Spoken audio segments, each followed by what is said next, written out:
Welcome. Most of you were here for our public meeting, which was very informative.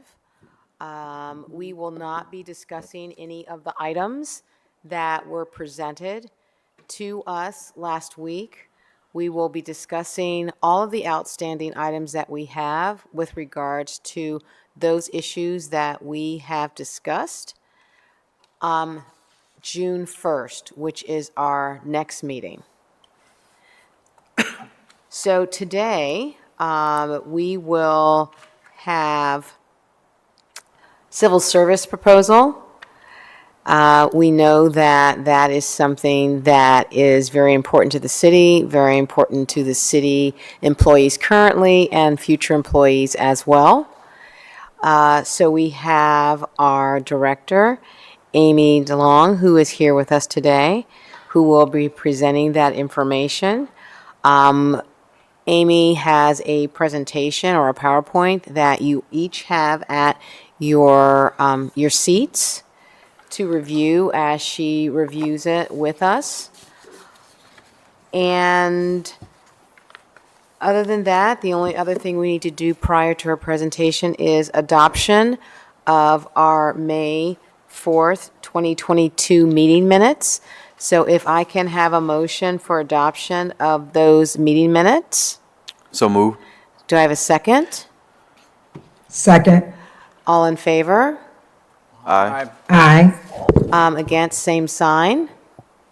Okay, we have approval for our May 4th meeting minutes.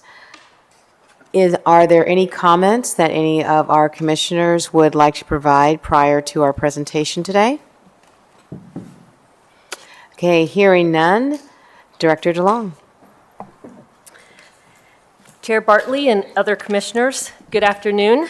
As she said, I'm Amy DeLong, and I'm the director here of the Civil Service Commission.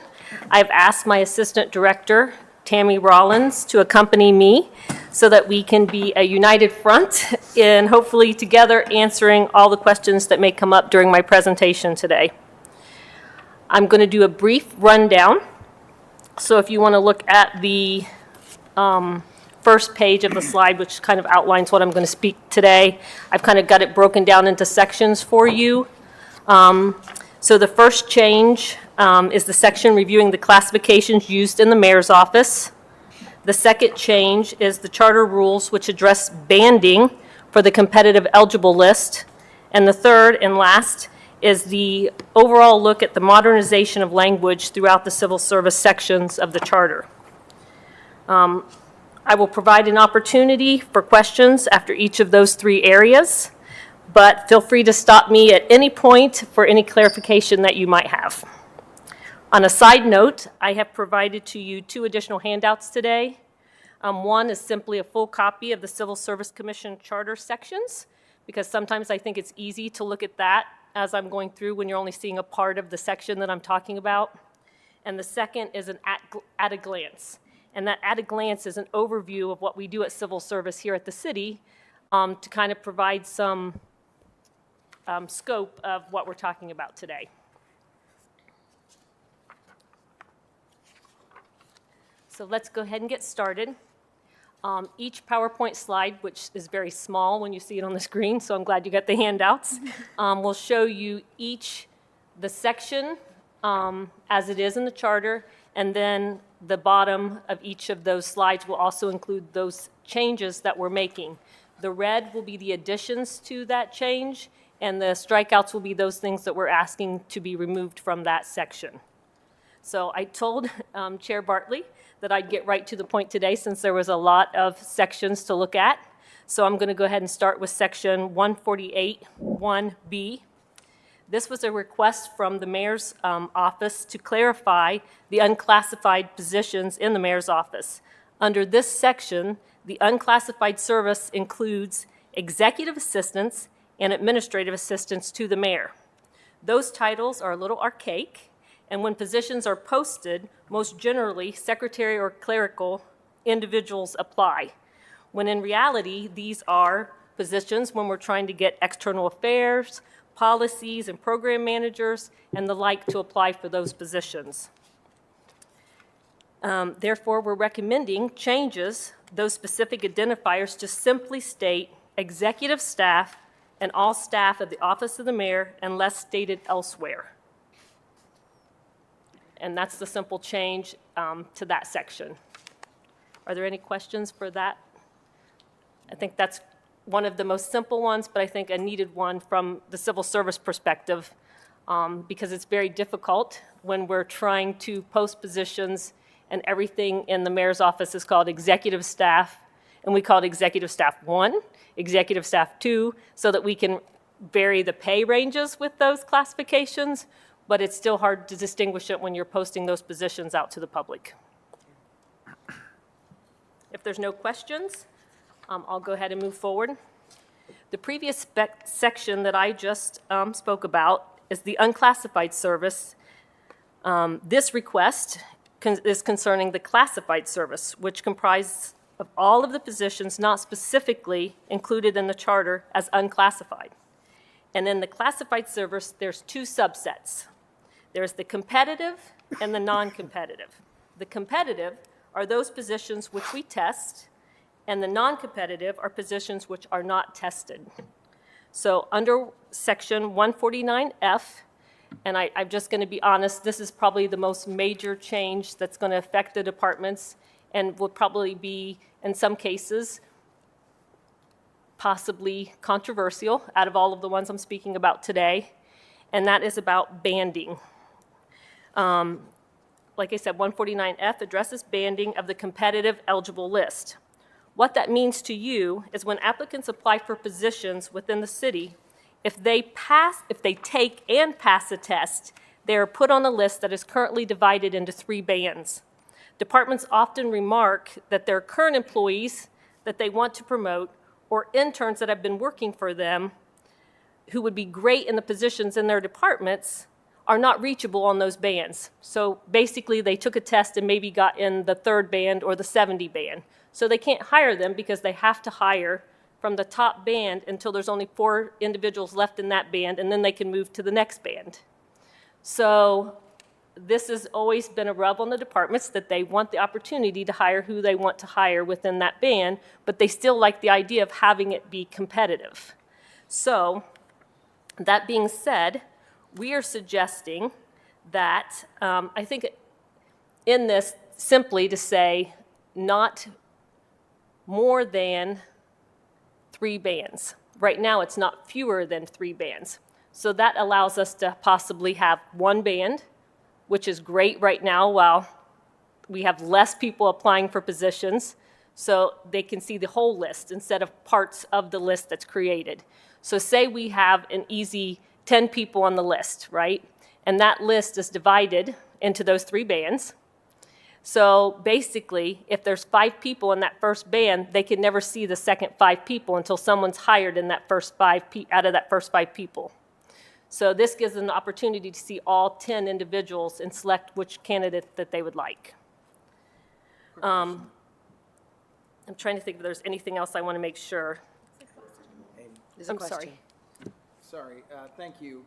Can you explain again how they end up in those bands? Yes. Basically, individuals apply for testing, basically, for certain positions. They come in, they test for those positions, and if they pass the test, we have a cutoff on that pass. If they pass the test, they're put in bands, and those bands are 3 bands currently.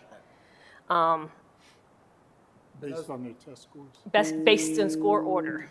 And those, Yeah. and those tests are just civil service tests? Those tests are Sorry, actually... I'm unfamiliar with this. We're going to tell you, this is a good point.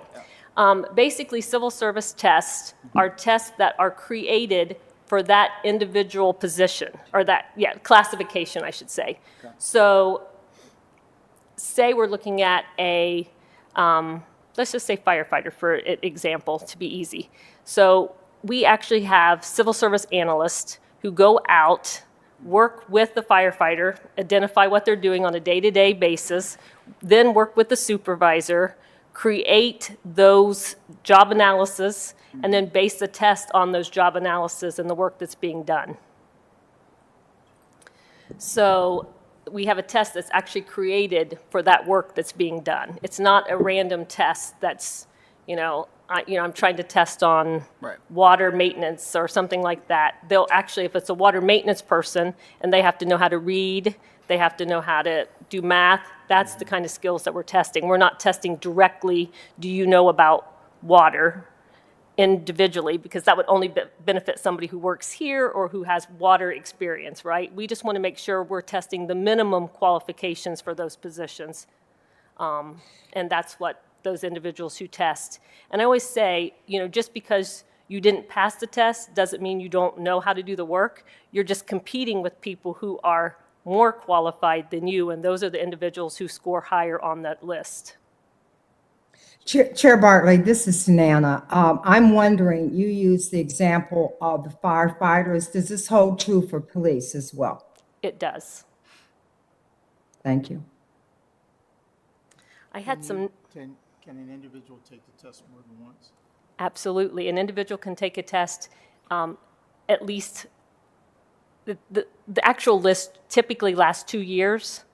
So, however, right now, we're going through those lists much faster. So within every 6 months, as our rules, someone can take that test if it's offered for them to take it, or if a department requests that they take it.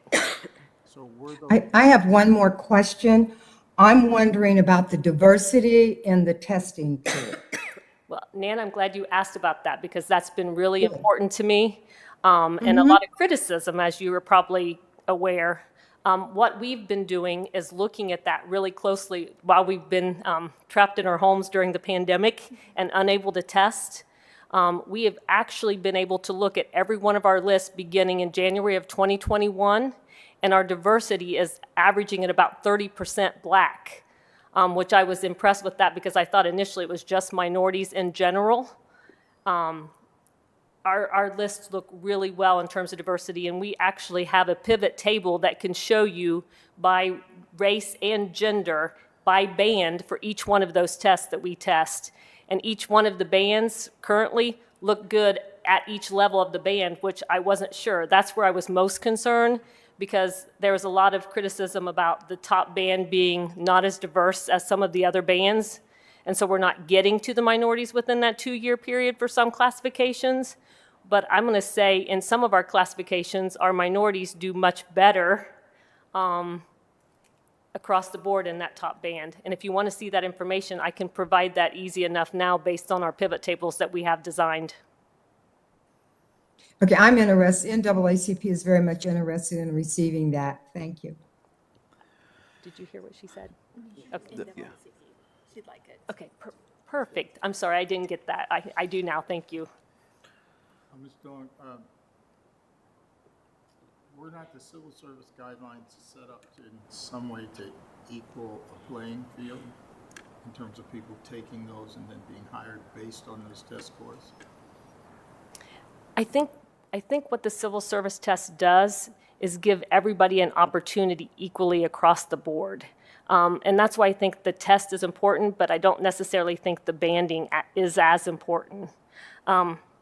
One of the things that I wrote down that I thought was kind of my motto from the beginning, and I wanted to make sure I said it, and that was it allows for flexibility within the departments, but it also allows for the hiring to be transparent, standardized, and it also allows for open, fair, and accessible. So everybody has the same opportunity to apply for that testing. It's not, I'm selecting you, but I didn't even tell you about the position. It's open. When we post for positions, we also post on our NeoGov for our tests. So the same people see that same information and have the same opportunity, which I think is what makes that, how you put it, that playing field more fair across the board. I need to ask you one more question. If 30% of those individuals are Black, why don't we see more why do we not see more Black candidates within the Columbus Police Department? Answer that, please. Nana, I think when people test, there are a lot of other reasons why people don't make it through the process. Sometimes, once they're on the list, they don't show up for the next part of the process, or they don't fill out the PHS. we can look at those percentages, because I also have those for police and particularly police, where they drop out per each section. Like, did they drop out after the multiple choice section? Did they drop out after, and I got it across the board by race and gender for each of those sections. I think looking at one of the last tests that I looked at, we had a lot of minorities that just didn't show up for the physical capability. That means they made it through every single part of the test, passed everything, but didn't show up for the physical part of the test. And I don't know why that happened. So if they didn't show up, and we need to increase the number of blacks in the police academy, whatever you want to call it, no one reached back out to that individual to say, hey, what's happened? You're lost. We want you to come back. So they're just lost and we let them go because they didn't come back. This last time, I can assure you that while we were home on the pandemic, looked at a lot of that individual. That's how I knew it was particularly that group. And because they had passed all the other portions and we didn't have a full test last year, we asked them to come back and only asked them to take that portion of the test, which was a 2020 list, to include them as a Rule 6 test. So we are looking at that, even though that's not really civil services responsibility. We did push it off on the department saying we needed to add these individuals to the list, and we did get some of them come back in and take it. How many came back? How many dropped out and how many came back that you asked to come back? I will have to look at my statistics on that. We test for over 260 positions, so I'm not 100% sure of that particular one, but I know we did look at that and did ask those individuals to come back. Thank you. You're welcome. There seems like there's two sides to this. One that says, okay, everybody has access to the test. But if I understand the changes that are there, it would allow an individual who wants to hire someone to skip over someone who's done better on the test and then take that individual and hire that individual.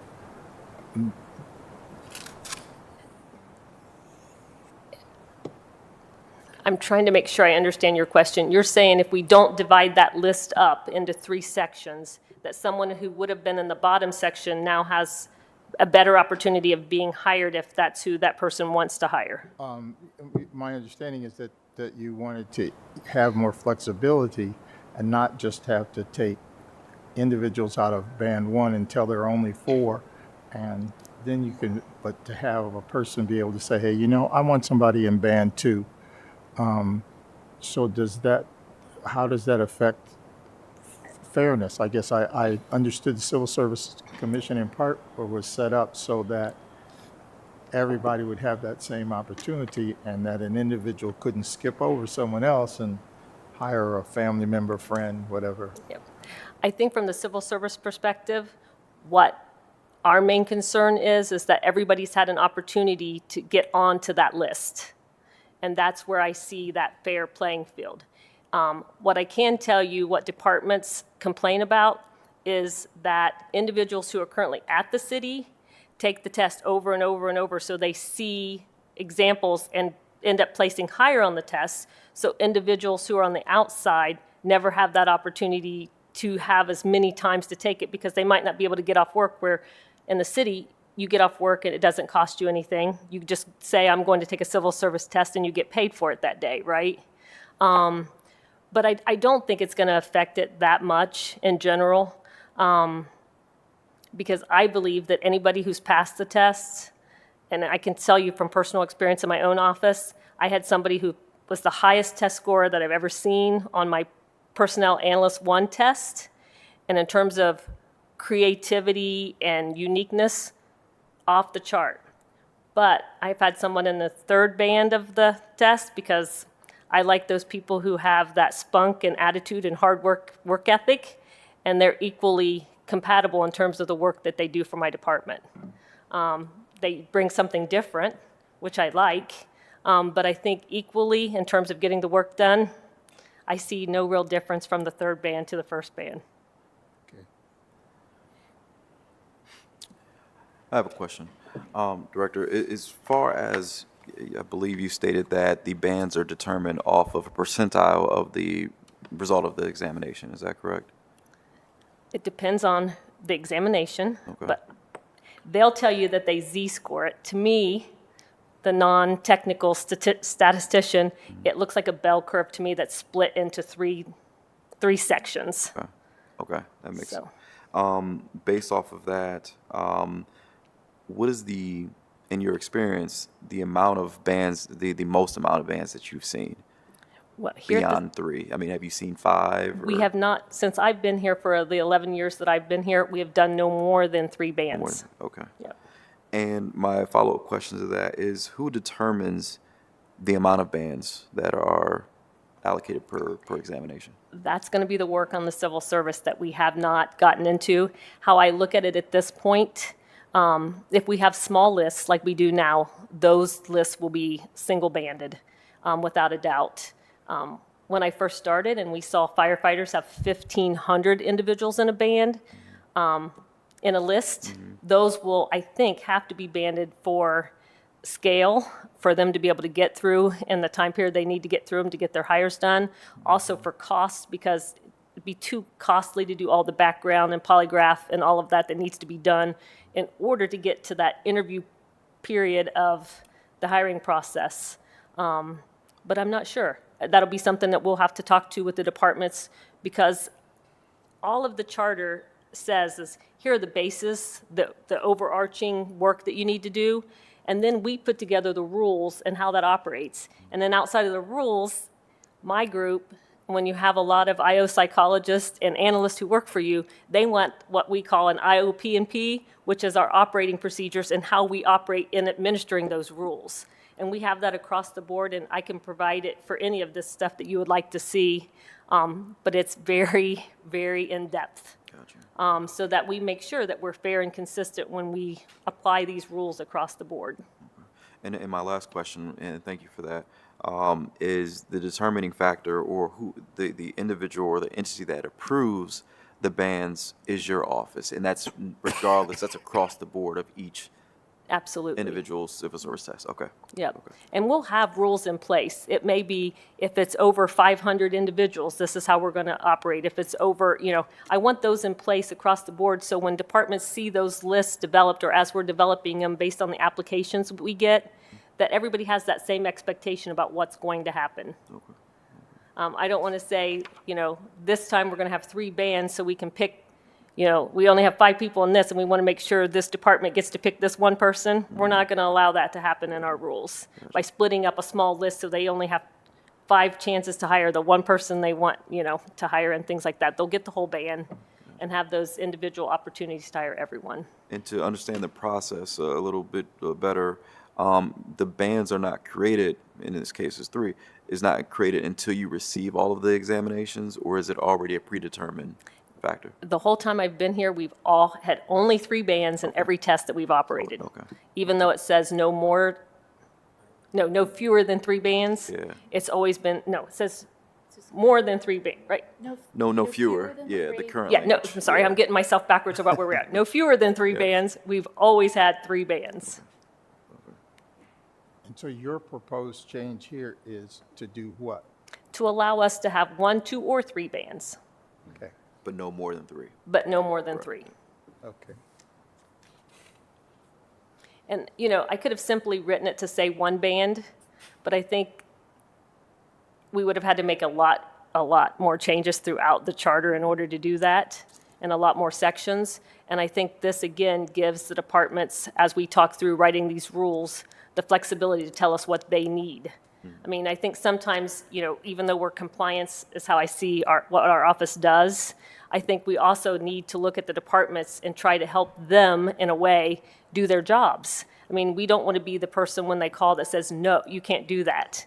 We want to say, we want to have rules that allow you the flexibility to hire the people that you need to hire to get the job done versus, you have to hire that person because that's the only person that you can hire,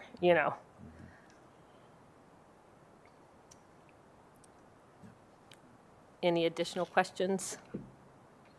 And we can always come back if you think of something else at the end. The next 12 slides Sorry. The next 12 slides are basic modernization of language, which includes the deletion of some illegal and other misinformation, clarification and deletion of old outdated language, and updates requested by the department, as well as correcting issues that resulted from previous charter changes. I'm going to turn to my section here so I can see a little bit better. We're almost here. The first section is 148.2.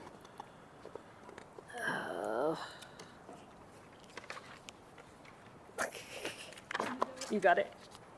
Sorry. And in this section, we're just asking to remove the language that is outdated and redundant. Non-competitive is easier to define as a position for which it is impractical to test. Currently, we have 661 classifications. 424 are non-competitive, so are non-tested. I think the number is that civil service tests everything. We don't. We test for about 36% of the tests in the city. So basically, we're trying to get rid of this crossed out or struck out language that makes it, we have rules that are written to explain what this is, but nobody understands what these rules are. I mean, I think basically when you say requiring peculiar, exceptional qualifications of a scientific, managerial, professional, or educational character and unskilled positions, those are all what is impractical to test. So why are we repeating the same thing that we just said in that language? I think this gives us a little more flexibility. I think, like I said, this is really outdated language. I think we want to test for those positions that we need to test for, but don't want to over-test. I think there's so many tests that are already given for example, technology. They have to be certified in everything. Why do we then have to come here and recertify that they have certifications, right? If they tell us they have certifications and they've already tested and showed that skill outside of the city, we don't need to then retest. Those individuals can be hired based on those certifications and qualifications. The kind of positions that we're testing are more in the clerical nature. Keyboarding isn't a skill that you learn in high school anymore or even in college, but it's still required in some positions. And a primary example of that is a 911 operator. You wouldn't think that that's an important skill, but they have to be able to type about, I want to say it's like 3,200 or 3,500 strokes per minute in order to be able to do the job effectively. And you can't have a 911 operator who can't do that, or you're going to have some difficulty having that person do that job effectively. And when people's lives are in danger, you want the person to be able to do that job effectively. So that's just an example of why you would want to test and why you wouldn't want to test. I think over the years, since I've been here, we're reducing the number of tests. Technology is one of those areas where we used to test and we're not testing any longer. We're looking at jobs right now like equipment operator. We were testing equipment operator. We were testing until recently, the garbage truck. Yeah, the refuse collection. Refuge collection. We were testing the driving of that vehicle. Right now, we can't hardly find those drivers. So is it really practical to test people when we just need to get people in here who have CDLs and train them to do the job? So those are things that we look at constantly. We don't want to test just to test if we don't need to test. But if it's a way to get people in here and have that fair playing ground at these entry-level positions, we still want to have that where possible. So that is that section. We're going to go to section 149B, and this is going to be a really quick one. This section basically defines what's tested. It is outdated. The standard for testing has been for as long as I've been in HR, which is like 20 plus years. Knowledge, skills, and abilities and other characteristics, and that would be just the modernization language for, I think, fitness. And everybody asks, what's those other characteristics? Those are usually performance tests. So like physical fitness for fire. They do a physical capability test where they go through and we test them in an area where they're doing up and down on a stair step with weights on. Then they do, and basically we have somebody comes in and verifies that we're getting a VO2 reading for breathing. So we're hiring people who are physically fit enough to get into the academy and make it through the academy and be able to do the job as a firefighter. Section 149C identifies how we notify the public of our exams. We do say in our city bulletin where we post those exams, but we don't post all of those exams in there because it would be really inefficient notice, because I think I'm probably one of the only people in this room that actually read the bulletin. It's just not appropriate in this modern day. We post on the web, on our website and so forth when those exams are so that people can see them. So we would identify that as just taking out that language to make it so that we're actually posting where it needs to be posted and not in the city bulletin. Even though we'll probably still put in the city bulletin where it's at, we're not going to post all of those positions in there. Section 149E. This section reads to include sex and age as a reason to reject candidates, which is illegal and needs to be removed with appropriate language such as failed to meet job-related qualifications and/or standards, or have some kind of deception or fraud. We currently are not removing people based on age or sex or physical condition. So I think that definitely needs to be removed from the charter. Section 149G. This change is a correction. The charter in 149H, so I gave you that extra charter, our whole charter section, so you could see it if you wanted. It addresses temporary under that H section, which was previously emergency. So when the Charter Review Commission changed emergency to temporary in a previous history of this group, they failed to consider that temporary was already used elsewhere. And so we ended up changing temporary to provisional so that we don't have two single titles describing two separate types, one single title describing two separate types of employees. And they're very different. Temporary employees, you don't have to review their minimum qualifications to come in for the job. They're someone who comes in quickly to get something done. It may be somebody you're hiring just to answer the phone while somebody's out on disability instead of doing all the other portions of their job. They may be very good at a portion of the job, but they're not hired to do the entire job. Temporary fill stop. Where a provisional employee is someone who you're reviewing their minimum qualifications. They're coming in because there's not a list and not a test. But once a test is given, that provisional employee has to take the test and pass the test in order to be hired for that position. So very, very different. We just want to make that correction so that provisional actually addresses that. In section 149I, this is clarification of the non-competitive appointments. It's going to be similar to that 148-2B that we spoke about, where we talked about that peculiar exceptional qualifications. This is talking about the appointment and not about the classification. Same exact language that we want scratched because it's just outdated. Is there anything else on that one you think? Okay. Section 149I.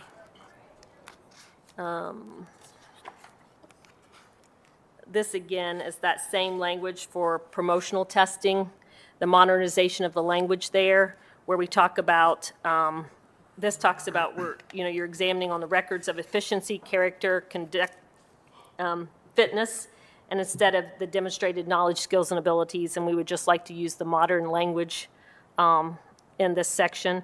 In addition, the cross-out here has to do with the changes to the banding. So if we were going to change banding, we would also change this, we would include this cross-out in this section because it has to deal with the banding. 149 in. I'm moving along pretty good. Am I going too fast, or is it a good pace? Okay, perfect. 149 in, this is just obsolete. Performance reviews are done by the departments, and the records are records of that department. Therefore, CSC is recommending the removal of this section because in the 11 years I've been here, I've never seen an evaluation other than my own employees. I've asked other employees in my office over the years, and some of them have been here as long as 30 years, and we have not seen evaluations kept in our office. So it really is non-related to us. We do keep other records, and you'll see that in other sections where I have not asked to delete that section. Here's another section. I don't want to say this is a controversial section, but this is a section that I get lots of requests by the departments for changes to. And I always say to our rules, and I always say I can't change it because our rules are affected by what the charter says. And I can't change the charter because it has to be done by you and the electors. So that being said, this section refers to probationary periods, and we're requesting that the language be updated to reflect how we are currently operating.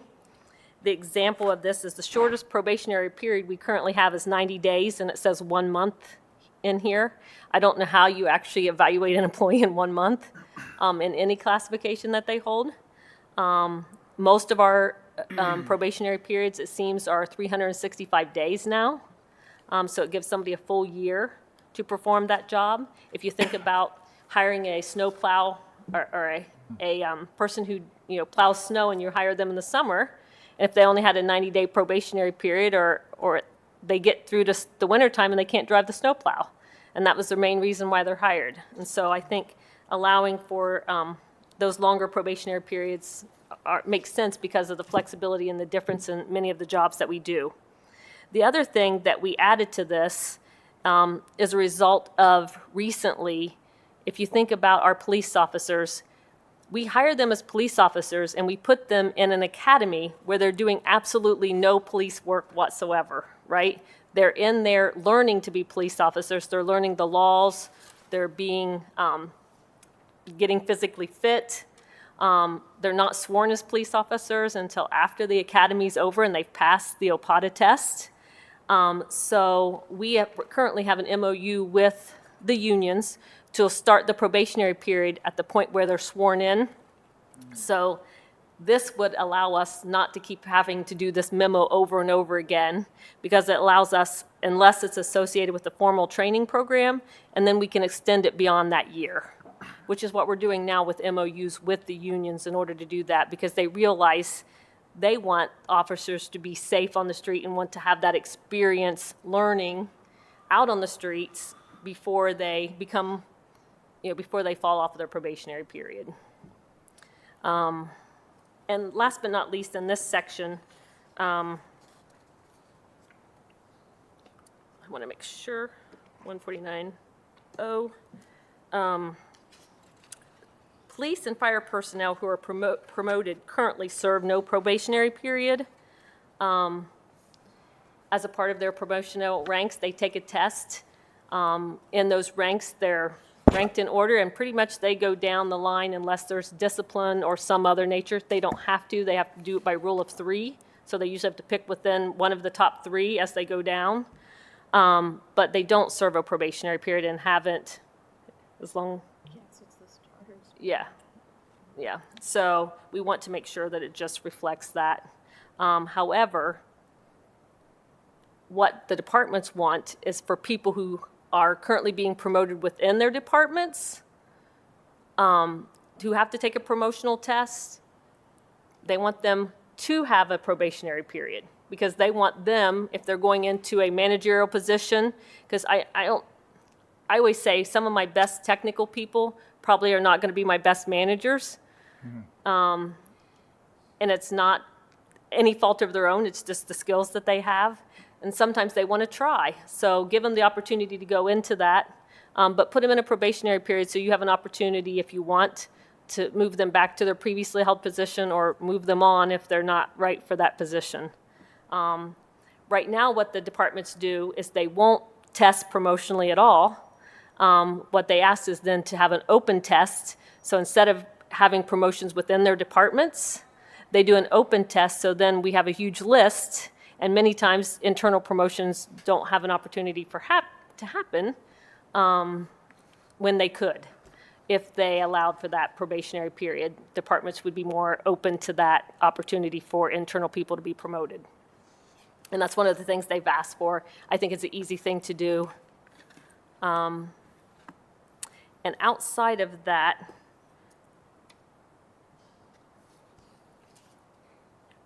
probationary terminations. That's the other part of this. Departments currently have to tell the Civil Service Commission 10 days before the end of that probationary period for that individual. So say that person is an employee and have a year probationary period, they have to tell us 10 days before the end of that year. If for some reason the HR person is out, forgets to submit something, and it's 8 days, and that person is still employed, but 8 days before their probationary period terminates, they can't terminate them then, because this rule says they have to submit to us in writing 10 days before. Departments have a fit. Why can't it be? They're still in their probationary period, and I don't have any flexibility at all to allow them, because the rule, the charter says 10 days. And they're like, if you think about somebody who has a 90-day probationary period now, right? If they have a 90-day probationary period and you're saying you cut that short 10 days even, and they have to give us that notice within 10 days, that means they probably had to start that 10 days earlier. So now that 90-day probationary period is down to 60 days, when maybe that person could have came out of that if you could have given them their whole probationary period to prove themselves. On the other hand, if you're giving a really bad employee every opportunity, you still have to notify us by the end of their probationary period so that we can put the termination in the system and they don't get paid beyond that year. So all it's asking is to remove that 10-day. They still have to give us that notice, but they don't have to do it within 10 days. And again, that is huge. Elected officials, the auditor's office has asked for that. Directors have asked for that. It's just one of those things that I think is very easy for us to do. Puts a little more work on us at the end to get something in quickly, but we don't have enough probationary terminations that we're running around the clock trying to get this stuff in. Section 149.1. I'm sorry. Director, I do have a question as it relates to, I don't think there is, but is there any reciprocity mechanism for police and fire individuals who are coming from other political subdivisions? Yeah. And does that impact their probationary period or non-probationary period in this case? Yeah. Right now, we have just created the lateral, for just police officer. We don't have it for promotional opportunities like for sergeant or anything like that. So anybody who would come in for police would come in as a police officer, and they're actually written in the memorandum of understanding how all of that works. So they will serve a 1-year probationary period once they start with us. Gotcha. Oh, okay, gotcha. Yeah. And it's a mandatory 1 year? It's a mandatory 1 year. But they don't have to go through the training, is that correct? Because they were already... No, they will have to. Oh, they do have to go through the academy and They- all that as well? Or? They will go through, I think they've determined 12 weeks of that. It's not the full-fledged academy, but it's going to show them, the Columbus way of doing business. They get to learn Columbus. Like right now, I think the majority of the people that I've seen that have applied that are moving through the system are all from Cleveland. Gotcha. So they may not know Columbus, they may not know Columbus streets, they may not know Columbus neighborhoods. So that will be a big part of that training. I think a lot of the training is bias training, diversity and inclusion. That training is still going to be had in our academy. Is that the same for firefighters as well? No, not currently. Oh, okay. Okay. So these are people from Oh, Cleveland yeah. who have moved to Columbus, right? I'm sorry? You were saying that a majority of the folks that you are seeing right now who are applying into police academy, For the police lateral position, the police are from Cleveland? yes. So my question is doesn't it have to be contiguous counties? No. We'll get to that at the last question. And I might ask for some help from the city attorney over here on that one. So, but no. Chair Bartley, I have a question. Can you share who does the diversity and inclusion training at the police academy? And I do have some concerns about what Chair Bartley said about we're now seeing officers from Cleveland, so I guess you'll share that later. But can you share who does that diversity and inclusion at the academy? I do not know that. I just know that I saw that as a part of the training that's going to be offered. I will get that information to you. I can get it from Commander Lang. Okay, thank you. Are you writing all these down for me? That's why I have Tammy here to help me keep track of all the stuff I need to get back to all of you. And she knows this probably better than I do because she's lived it for 30 years. And there was something else I was going to say about laterals. Oh, yeah, they have to be OPATA certified. So that means Ohio Peace Officer Training Certified. And a lot of what our academy trains our new officers is how to be OPATA certified, right? They have to take the test at the end of that academy. So the individuals coming in as laterals will not get all of that training because they're already certified.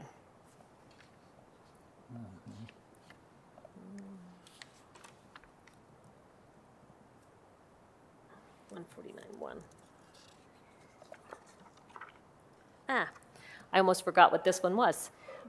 Basically, this is really just modernization of some language. Under appeals, we have specific titles that have been included in this that said they don't have appeal rights here at the city. Those titles no longer exist. Some of those people, we could probably determine who they might be under their current classification system, but many of those duties are merged with other classifications who are allowed appeal rights. So do you say because you merged your building and housing regulations superintendent or your recreation superintendent with your golf superintendent who had appeal rights and the other one didn't have appeal rights, and this who would have appeal rights? It makes no sense whatsoever anymore to have specific classifications in here that they're classified employees under our current standards, and our classified employees have appeal rights.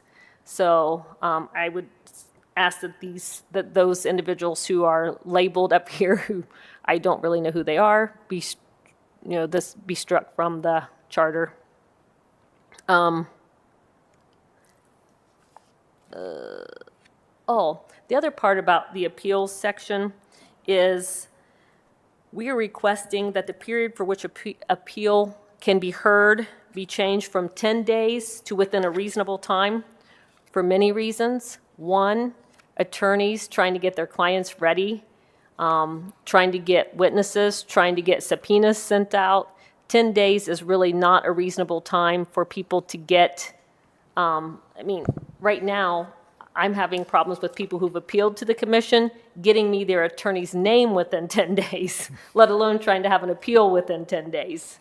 So I'm asking that be within a reasonable time. I think my commission president who's here today, Mr. Larry Price, would tell you that trying to get 3 commissioners who have outside obligations together in 10 days is also impossible. And for certain hearings, I need all 3 of them there. So I'm just asking that that be changed to within a reasonable time. And the other thing people usually don't know is we hear all of Columbus City Schools non-teacher grievances. So we get a lot of appeals through the Civil Service Commission on a yearly basis. So it's been less recently, and I'll take that as we've been working with Columbus City Schools to look at it in their employee relations area harder. We've asked them to look at possible settlements prior to coming to us. That way they can control the outcome if they want to control the outcome. Otherwise, it's in our hands, and they have less flexibility that way. So because of that, they have been better. So really glad that we're having less. I'm sure Larry is too. Under section 151, This section basically asks us, as the Civil Service Commission, to give eligible lists, which are those lists created as a part of the test, to the hiring authority with addresses attached. We currently do not do that. I think it's problematic to do that because I think that creates possible bias and discrimination based on where people live. So we're currently not doing that. We would like that to be removed for that reason. What else is in there? The basic other portions of this is, again, strikeouts as a result of banding. When you get further down in, when it talks about eligible lists containing less than 5 names, all of that will be addressed in our rules if it's a band of more than 1. If it's a band of more than, if it's only a single band, none of this makes sense to include in the charter. And again, at the very bottom, it talks about a temporary appointment. In that case, temporary should be provisional because it's not really what's considered temporary now. What's the time frame for a provisional employee that they can serve? A temporary employee is 480 hours. Okay, but A provisional. provisional can serve until they become Yeah, permanent. Okay. which is taking the, Which taking is- and passing the test. Yep, taking and passing the test when it's given. Okay. Thank you. Is there a necessity to outline both? I don't know if you outlined that, to have temporary and provisional recognized in the charter as opposed to just striking out temporary. Absolutely. A temporary, like I said, is more of the stopgap employee that's only hired for 480 hours. It cannot be rehired again that same year for 480 hours. It's a one-time thing per year. A provisional employee is somebody who you really want to hire. For example, during the pandemic, which would be a prime example, we needed to hire refuge drivers. We weren't testing during that time frame because our test is riding in a vehicle with that person under close proximity and so forth. So we didn't test that, but we could hire them provisionally. And once we tested for that position, those people could then test. All they had to do is pass the test. They didn't get put in a list of first, second, or third. They just passed the test and they automatically become permanent in that position. So I guess my question is, could we leave temporary in the language and just put and, Not, or you cannot? no, it's, they're two separate. Correct, yeah, I get the two separate things, so that's why I'm saying, why not leave, or why can you not leave temporary in there? Because is there ever a case where you would need temporary, or temporary employee, and a provisional employee? Yeah, temporary employees is defined under 140, I had it written down, let me see. Because in this case, you just make everyone provisionary or a provisional employee, and then they would be hired if they pass the test, correct? So- Pass the examination. Not everybody wants to be hired by the city. For example, I have a ton of temporary employees that I hire right now during firefighter mile, which is the physical capability part. They only want to come in for their 480 hours. They may be school teachers who come in the summer and help me out. They may be college students who are done. They may be stay-at-home moms who only want a certain amount of hours in a year. So they're very different. And they don't have to meet the minimum qualifications, so you can hire temporaries very quickly. That's why they used to be called emergency, I think. Gotcha. Because it wouldn't have to come to us to certify that they meet the minimum qualifications. The departments can just say, I need you here tomorrow, and bring them in, and they can start that way. But it's limited to how much they can work. Without 480 hours. Correct. Then it ends. Certainly. And they cannot be rehired until the following calendar year. Yep. Okay.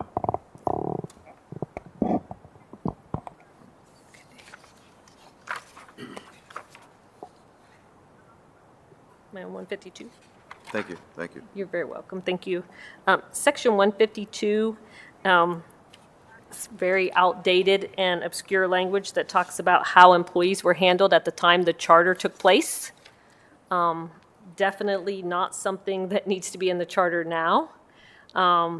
If you read this, just kind of the last lines, it says, takes effects and who have held such positions continuously for the last 90 days, next proceeding shall retain their positions until discharged, reduced, promoted, or transferred in accordance with the provisions of this charter. It said the eligible list at the time this charter takes place. So this was back in 1914, when the charter took place. So this language is very, very outdated. It has no reason to be in here. I think the most important part of this section is the part that talks about us maintaining the list of the persons in the service, showing the connection with each name and position held. We're required by the Ohio Historical Society to keep the records of employment for 50 years after the person leaves the city of Columbus. So it used to be indefinitely when I first started. We got it to 50 years. Is there a reason behind that, and with respect to record keeping, could it have anything to do with like benefits, like pension, for if there's a death of that individual and family have to figure out, when their relative worked, so on and so forth? Is that? Those are all reasons why we get records that are requested now. Gotcha. We try to keep 10 years on file in our office after the individual leaves, and the rest are off-site. Since I've been here, we've been able to find every record, which kudos to my team before I got here, because I don't know how. They were down in a vault in a basement before we moved to 77, and they took each an individual file and organized it, alphabetized it, date, and got it sent off to a storage facilities. And it's worked so far, so we do keep those records. And so they're all electronic at this point, or they've been like scanned or something of that nature? The ones that are off-site. Right. We maintain both a paper file that is kept at offsite storage. We also maintain an electronic copy. We're required to do both, but there's always concern that electronic media could be outdated, and we don't want to hold data on some type of platform that you can no longer access. Thank you.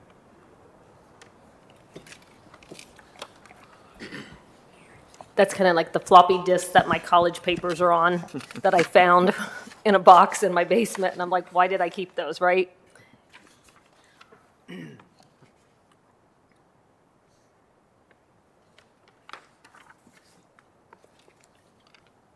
And last but not least is kind of the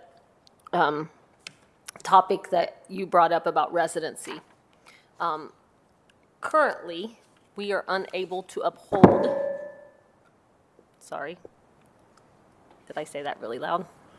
Currently unable to hold the residency requirement because of the Supreme Court case that was there. So there is no requirement to live in contiguous counties any longer. And for me, having it in my charter, I get people who are constantly questioning, because it's, of course, underneath the Civil Service Commission section, the kind of complaints that I get or hear is it's a barrier to employment. I'm worried that if I take a job here and you guys change that, then I'll lose my job because I don't live within a contiguous county, or vice versa. I would really like to move to this county, but I'm afraid that if this changes, then I'll be held accountable to move back to one of the contiguous counties. When we kind of reassure them that we don't think that's going to happen, but we can't tell them for a fact that it never will. So if it's not something that we can currently uphold because of that Supreme Court case, my personal opinion, because I'm the one dealing with it on a regular basis, is I would like it removed from the charter.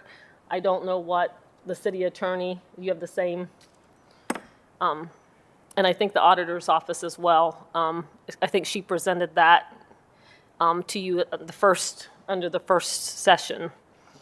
And that is the end. If you have any other questions, I think it felt like I was going on way longer than necessary. But there were a lot of things, and I think the majority of what I'm asking is just the modernization of the language. Believe it or not, I was here in 2014, prepared all of this stuff, and never had an opportunity to present any of it.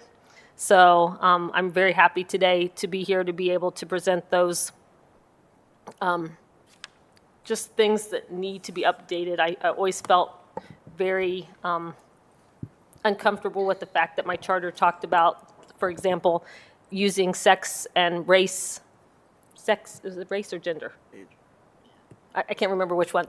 Whatever illegal parts in my charter for basically removing people from employment, when it's not true, we would never do that, but yet it says that's what we should do. So those are the changes that I'm requesting. Right now, I don't think there'll be anything else, but I know there's a couple things that the mayor's office was looking at. I know the section that I talked about first, about the executive assistants and administrative assistants, we definitely know we want to make those changes. I'm going to be meeting with the city attorney on Friday to try to talk about that language a little more, because I think it's going to affect other charter sections that you've already spoke about, and that is the section when the mayor is unavailable and they need to appoint somebody. That section could affect that, so we can define that a little further there. But outside of that, that is the end of my presentation, and if you have any other questions, I'd be more than happy to answer them for you. I do have a question, and it may not be something that is under civil service, but I know when I was at the city, one of the big issues was experience versus college degree.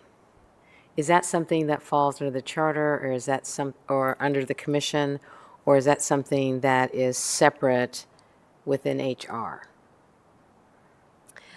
I think right now, it's a combination of both.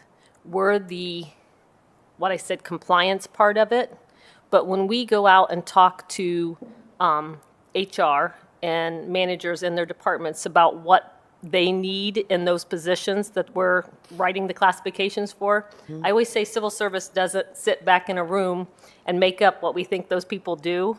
We go out, sit down with the person who's working, talk to them about their current qualifications, talk to the manager about what it is they need that person to be able to do, and then we look at those classifications, those qualifications based on all of that knowledge and experience. We also survey them prior to going out.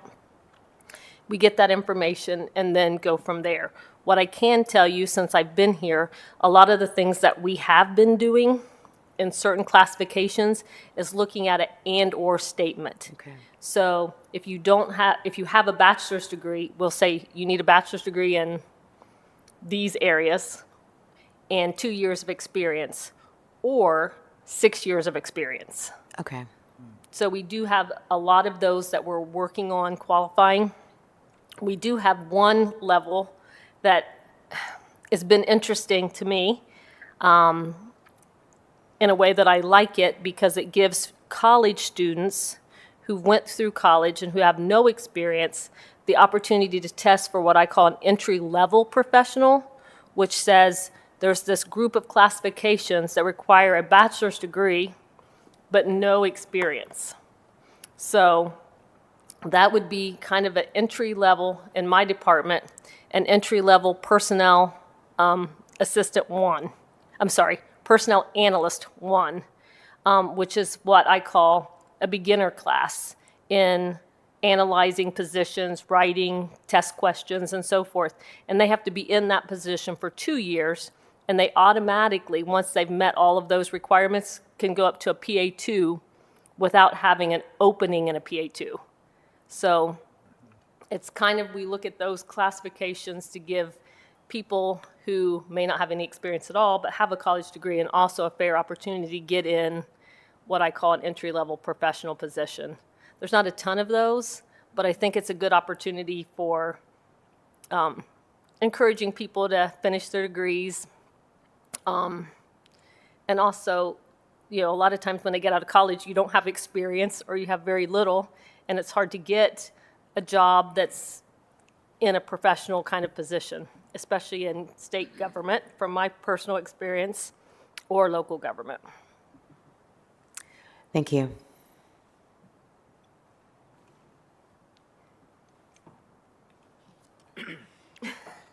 I have a question, Director. As it relates to the residency requirement section, are you asking for us to consider removing this language from the charter? And with that being said, so that's yes. From your experience, was this a contentious issue amongst city employees in the past prior to this ruling? Just kind of getting an idea of if this is ever overturned, that means this language wouldn't be there, and so it would just kind of be a continuous, folks would live wherever they want. So just curious to know, how city employees felt by having this rule in place prior to this ruling. Since I've been here pretty much, we haven't been able to uphold it. I can tell you I saw records where we used to have hearings where people had to bring in their electric bill, to show where they lived, and then we had to look to see, when you annex out, if they still live within those city lines. That made people really unhappy when they moved a house, in one direction, and because of the annexation, now they're out of the city and they could lose their job when they lived pretty much within, a third of a mile from where they lived before. I don't know the other side of the house. I only remember reading some of that because that was something that I found interesting when I first started that I didn't know that was my job responsibility. Gotcha. Okay. Yeah, just curious to know what the temperature was before, this ruling just around here and how employees felt about having to live within the district.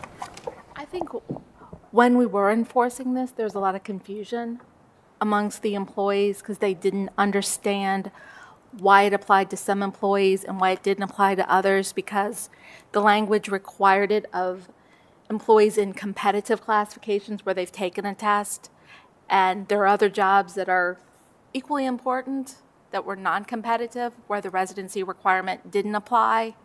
And there was just a lot of misunderstanding and confusion about why it applied to this person and not this person, or you could promote into a non-competitive classification and suddenly the residency didn't apply to you. But, like our wastewater plant operators, they're state certified, so, it's important that they're able to be there. They're our essential workers, but at the same token, the residency requirement didn't apply to them. But our office assistants, it did apply to them, and so it was just, I think, a lot of confusion amongst employees in general and a lot of tattling. Gotcha. Did you say tattling? Yeah. Would civil service or HR know the percentage of overall employees that live in Columbus and those who do not? Yes.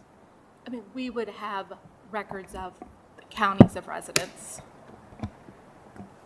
Okay. I think it would be hard with the annexation to get exact, but county-wise, I think that would be. I think you would know through addresses.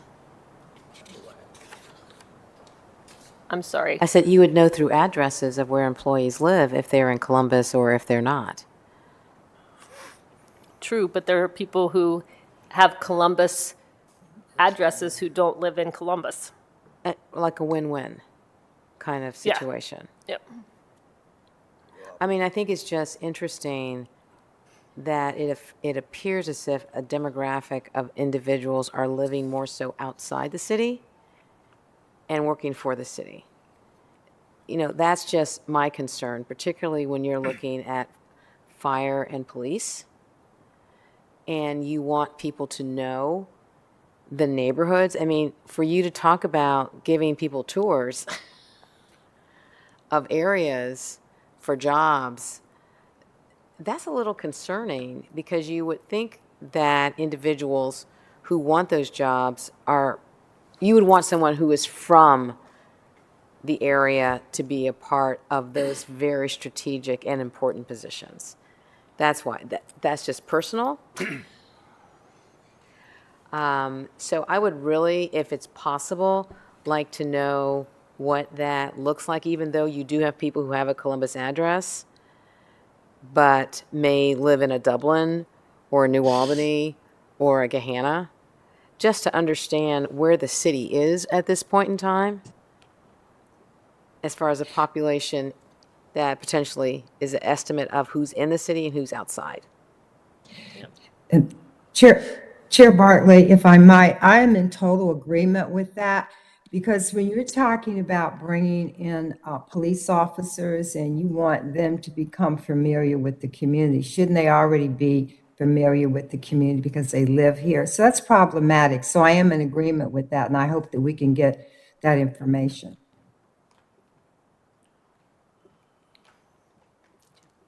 Well, I just want to say, if I may, Chair, as president of the Civil Service Commission, but also as a state representative, I fought hard that a police officer and a firefighter would live within Columbus, Franklin County, and there were those that wanted to have them live 2 counties over, for that same reason that we think they should live at least in Franklin County, if not close to Franklin Right. County. And there were those that wanted to allow them to live 3 counties away.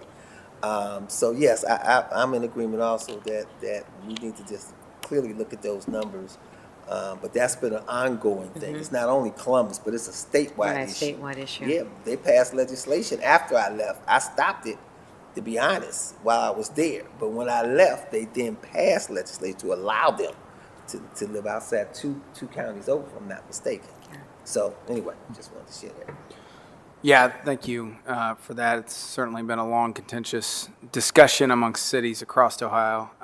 Just a quick question and kind of following up to this.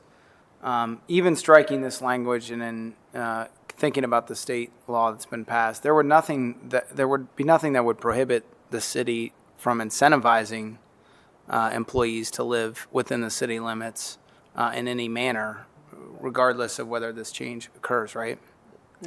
There is no restriction for doing that, no. Okay, all right, thanks. Yeah, thank you. Thank you.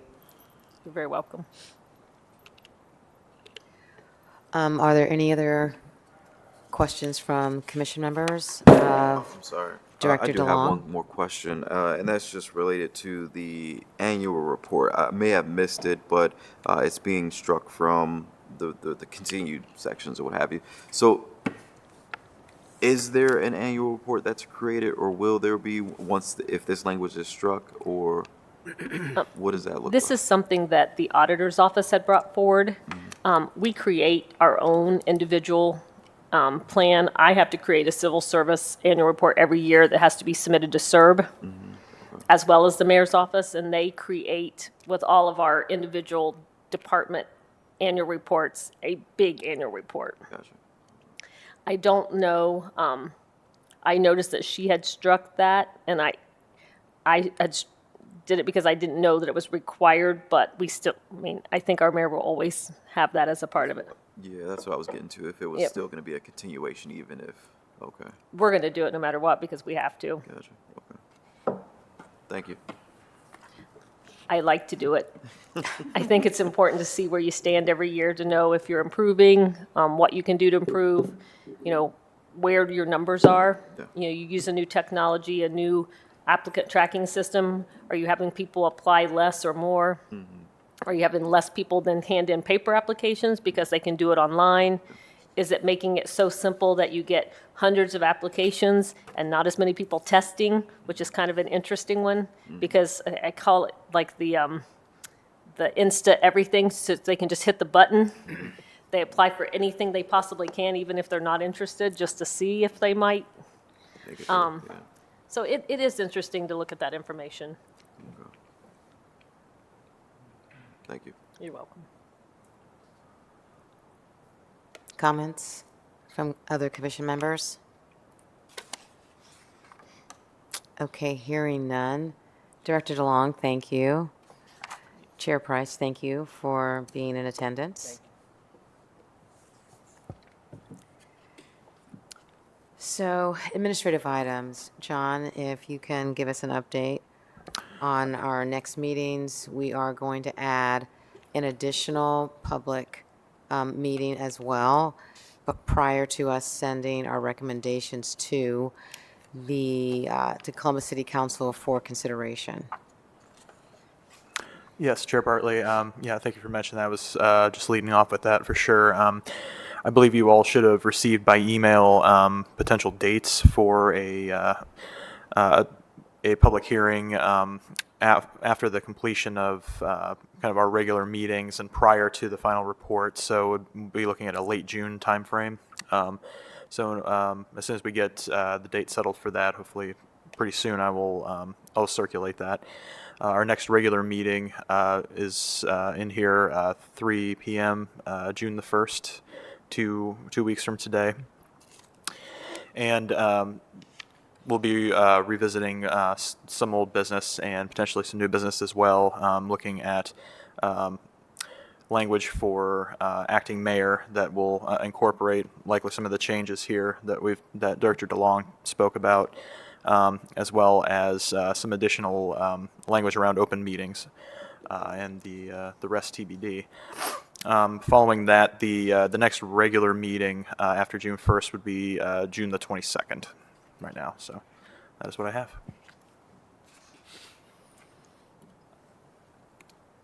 I'm sorry.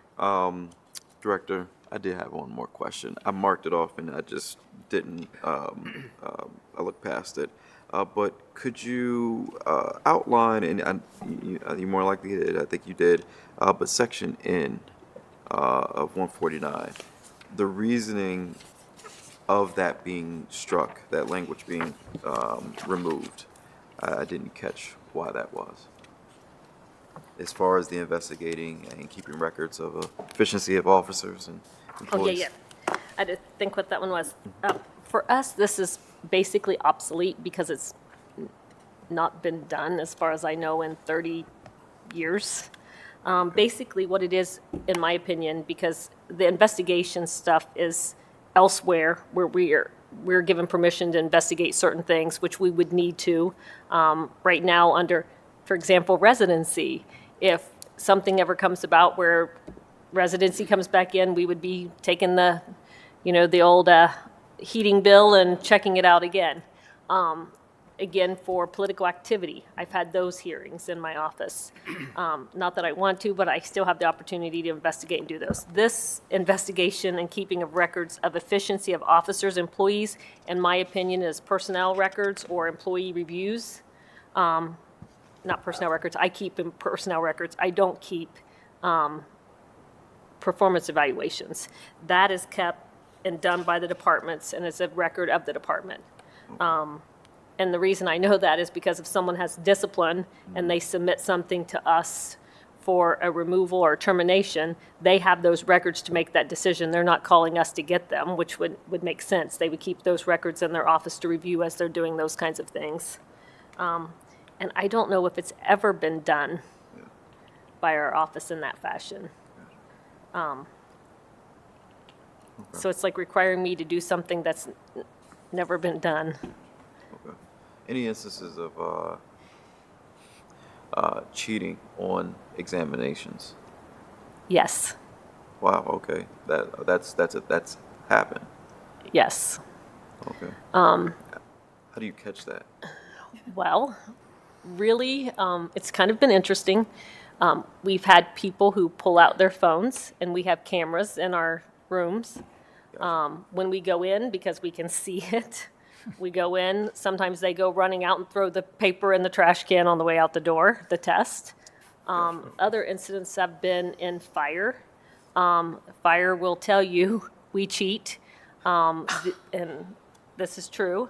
We are required to have outside fire promotional individuals, so sworn individuals at a higher rank than what we're testing, come in and review our test to make sure that my analysts are writing tests that are appropriate for that level, because we used to do it within our own, our own Columbus Fire Department used to have our own sworn people do that, and they don't trust each other not to give those individuals who have supported us, they haven't trusted that they're not giving that individual to other members of the fire personnel. Gotcha.